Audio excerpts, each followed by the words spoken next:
May buntag diha koy. Naana po tas Manila koy ang kurahe. Gahapon pa ta sa hapon naabot. May gay na tagibutang sa dool sa BTMS para kusog ang signal para maka-upload ta og video. Gi-voice over ni nato. Sakto kayo kay maayo rang panahon. Kalois Ginoo. Mga alas 6 gawas ng kainit sa adlaw. Exercise lang tani sa gamay nga barko purya buyag. Wala mo gud sa pang gym o treadmill. Gwapon ta walay karga container ang babaw sa hatch cover kay hawan gamay makatuyok-tuyok tagtarong. Ani lang ta sa tubangan sa barko kay hawan man ni gamay. Mintras nagangkurahe ta nagpaabot ta sa instruction ko kanus ata nila padunggoon. Exercise lang ta kadali para pasingot kay daghan man nagkurahe gibutang may sa BTMS sa dool-dool. Hinahinay lang tag jogging tuyok-tuyok kay piyot man gud ang lugar delikado kayong mapandol ta. Naadi ko i-share ninyo kaning low carb o intermittent fasting. Igor ako gipakita ni sa akong asawa sa ilang page sa ilang Facebook. Mao naka-decide ko na mo try lang ako og join. Wala ra mo poy mawala sa imo ako mo join ra ka sa ilang grupo. Mga sobra na siguro sa katuig sukad sa pag-join ako ani ilang page. Dugay naman ning low carb og intermittent fasting. Sa tinuray lang wala man jud kay ko na sweet ani pero na lang koy gamay kay sta nga idea. Wa jud ko na sweet kung unsa jud ni tuiga nagsugod kani siya. Pero ang mga nag-organize ani katong mga karaan nga mga doctors o mga scientists nasikat ni sila sa part sa Europe o sa Amerika bisag asang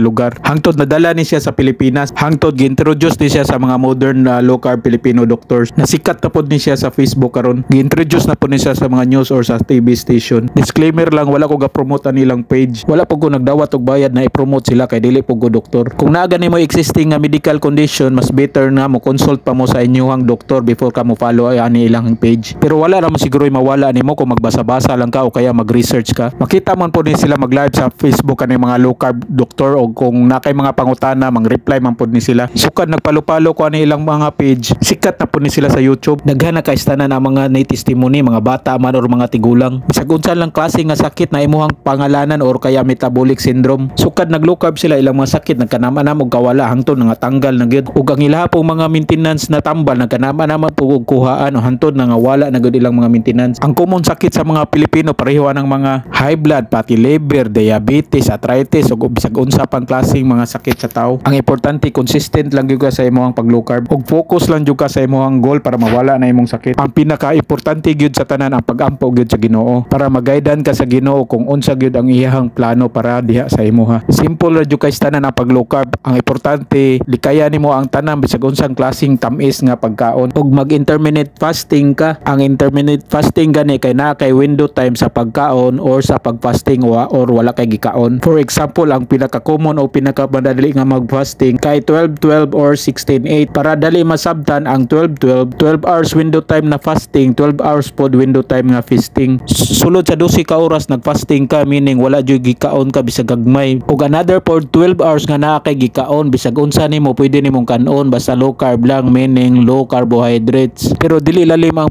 pag low carbs depende ra na pagka-survive baka kay dali ra kay ta patintal sa mga tamis na pagkaon. Example sa low carb na pagkaon kay pipino, avocado ug bayabas. Kay lisod kay tanan kung magkasakit ang tao. Kung gusto kang maging healthy, mag low carbs ka, bonus ra nang mag-exercise. Salamat kayo. God bless. Bye-bye.